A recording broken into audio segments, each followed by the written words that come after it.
So hi, I'm Figs. I'm the founder of Empathi, and I have with me today Ramona. And Ramona, pronounce your last name. I'm so bad. It's Ramona Mukerji. Mukerji. Thank you. I know. I'm so used to people mispronouncing my first name, so hopefully you'll forgive I me. will not. Mukerji. I just get really scared I'll say it wrong. You just said it right. Yeah. Perfect. Great, thank you. So Ramona is one of the amazingly brilliant therapists and coaches we have here on staff at Empathi, and you've been brave enough to take on this kind of project of trying to see and explain, trying to see what it's like to go through the empathy assessment and discovery process as someone that's currently single. Right. Yeah. Yes. So it's very brave of you, right, to do it. And so we want to see what your experience is, but then also give really easy, clear instructions about how to actually go through the empathy process. Because as you probably see when you go through empathi.com and you go through the quiz and assessment, it's a lot of it is about what you're like when you're in relationship. But I think it can be an incredibly rich experience and really valuable to go through the process when you're actually not currently in a relationship. So that's what this video is about. We're going to explain how to do it, and then we're going to have a follow-up from you, or maybe this video will be part of the same article, where you'll get to share your experience. Cool. Anything you want to share right now, just with the? No, just that every period of being single is also being in between relationships. So there's a really rich time to grow because there's probably another one coming, and so it's really nice to do this kind of work and talk about it and be a little vulnerable and try to sort it out because it's just in service of whatever comes next. So great. Yeah.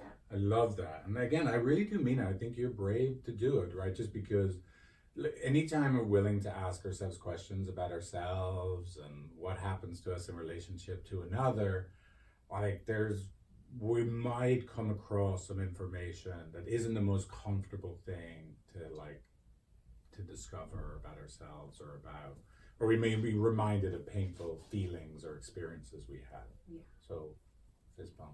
Good job. Thanks. Okay, so here's so let's start. So here's so if you are currently single, the best way. So there's actually two ways you can do the empathy assessment and discovery process. One is we have a chatbot version, a Facebook Messenger version.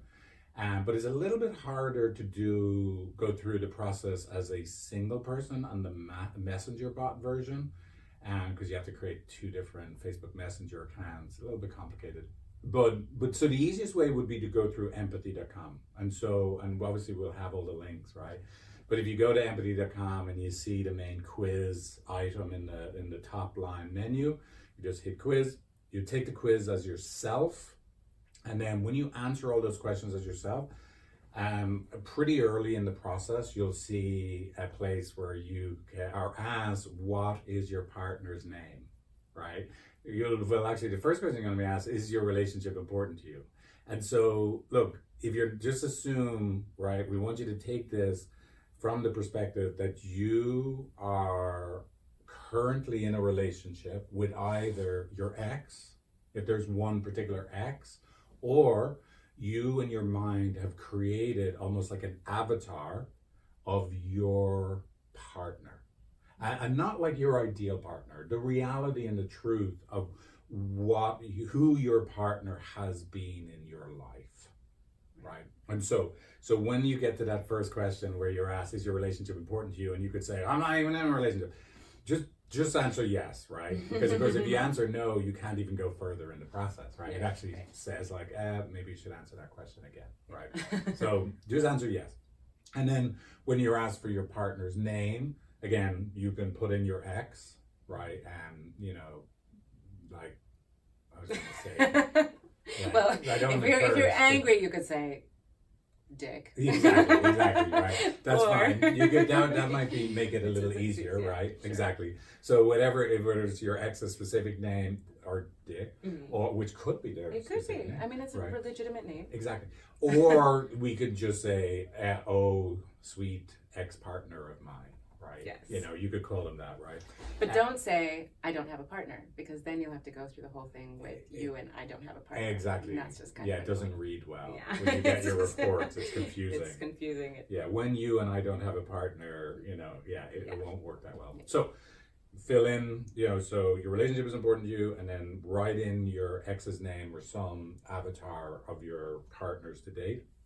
And then you're going to answer the questions as if you are in relationship currently with that person. So you're going to try, you're almost doing some time traveling where you go back that this is what it was actually like for me in relationship to this person, and answer the questions from that place. Then you are going to invite this ex or this avatar to take the quiz. But when it comes to entering their email address, and we'll give you clear instructions again in the article that accompanies this video, you're going to write in your email address with a plus at the end. So, you know, Ramona plus at empathi.com. And that basically you'll get the invitation to that partner to take the quiz, and you'll get to take the quiz again. And this is the key part. This is where we're going to do some crazy, awesome method acting. When you get that second email, and it's going to be addressed to, hey, Dick, Ramona just invited you. Ramona just invited you to take this quiz. And will you take the quiz? And you're literally going to open that email as if you are this ex. And then when you ex, or, you know, Dick, I can't believe this didn't work. You have me saying, oh, we never. I know, I'm Thank you. sorry. No, it's great. So when this ex-partner, right, or this avatar takes the quiz, and it's going to be you're going to embody them, and now you're going to take the quiz as Dick in relationship with Ramona. So you could dress up as them. That would be really like Daniel Day-Lewis commitment, right? You could embody them all day, and then take the quiz, and then so it's a great opportunity to see. So look, I know all my judgments about them, right? But maybe I don't really fully understand their painful, vulnerable feelings and where their reactivity is coming from. So you get to answer the quiz as them and see their judgments and assessments of you as you would imagine it, and then after that, you will then, Dick will get sent his self-discovery report, and then you'll get to read through his self-discovery report about this is what it's like to be me, Dick, in relationship with Ramona, right? And of course, you would have gotten that for yourself earlier too when you first taken the quiz. But then most importantly, then you will also be sent, once both of you have taken the quiz, you as yourself, and then you embodying your ex-partner, you'll be sent the Ramona and Dick relationship system report. And then you can actually read about what is it that we co-created together. And then hopefully, because you did embody your ex or this avatar of your exes, that you will have a new, broader, more helpful perspective to understand things not only from your own subjective experience, but also from their experience, and then also from the systemic experience, again, like of what you created together.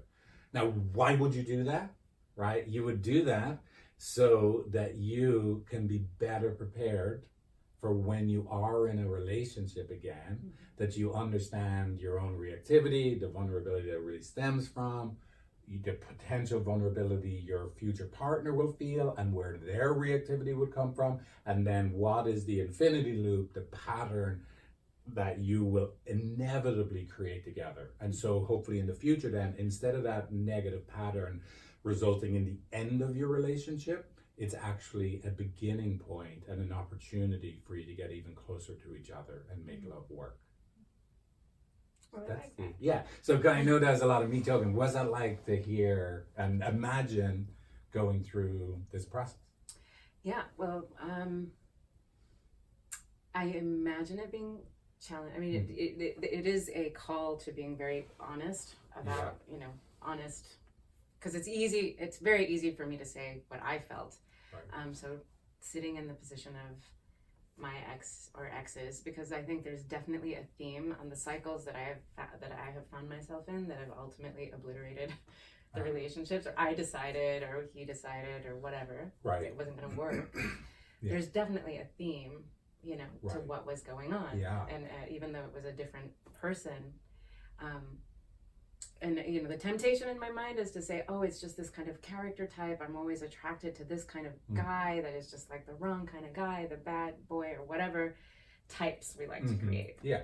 And so I'm really curious, because what this brings up is like, it's not so categorized as just this type that's the wrong type and I just have to change what I'm attracted to. Right. It's like there's something that goes on.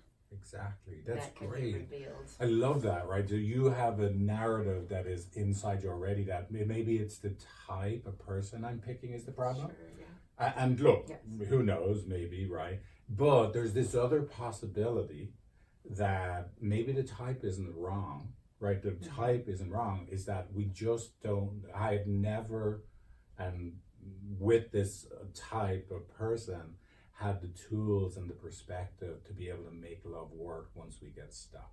Right. And, obviously I believe this is the way to do it. Like, cause you like who you like, but maybe this is the way and a process, if both people are willing to work on it together, that you could actually make love work even when things start to get tough. So again, I want to really thank you. I really cannot emphasize enough just how much I admire you and appreciate you for being willing to go through the process and share with other people, right? Because I really, again, I think what I really love empathy, and this process that I poured my heart and soul into building. And I don't want it to only be available for those people that are coupled up. The other really quick thing I want to say, we've also built empathy so it works perfectly for same-sex relationships. And then also, if you don't, you don't identify as a man or a woman, we have a gender-neutral option. When I say, we use ze, zer, and zers. For technical reasons, it was too hard to use they, them, and their. But so whatever type of relationship we're in, assuming it's just a relationship with one primary other, empathy can work for you. So I cannot. And so and so because you said one primary other, so even because I know there are so many different types of relationships. So there's the polyamory is a thing we see. Right. So can you just? Well, yeah, so the way it's built is, look, you're being asked for one primary partner. We only can map out and help what happens inside you and inside the other person when you see each other as your primary partner, right? Yeah. And yes, there are polyamorous relationships where the person still has a primary partner, and so it could still work. Right. But it'll be about just the two of you in relationship to each other. Right. It wouldn't be, we can't do it like, well, there's Joe and there's Dick and Ben, and then map out the map between all of you, right? Like one day. Right. But for now, it's about you and your relationship with your primary other or your previous primary other, your significant other, loved one, spouse, whatever you call a partner. Got it. So that's it. Again, thank you. Yeah. My pleasure. I'm curious. Okay. I will let you know how it goes. Okay, brilliant.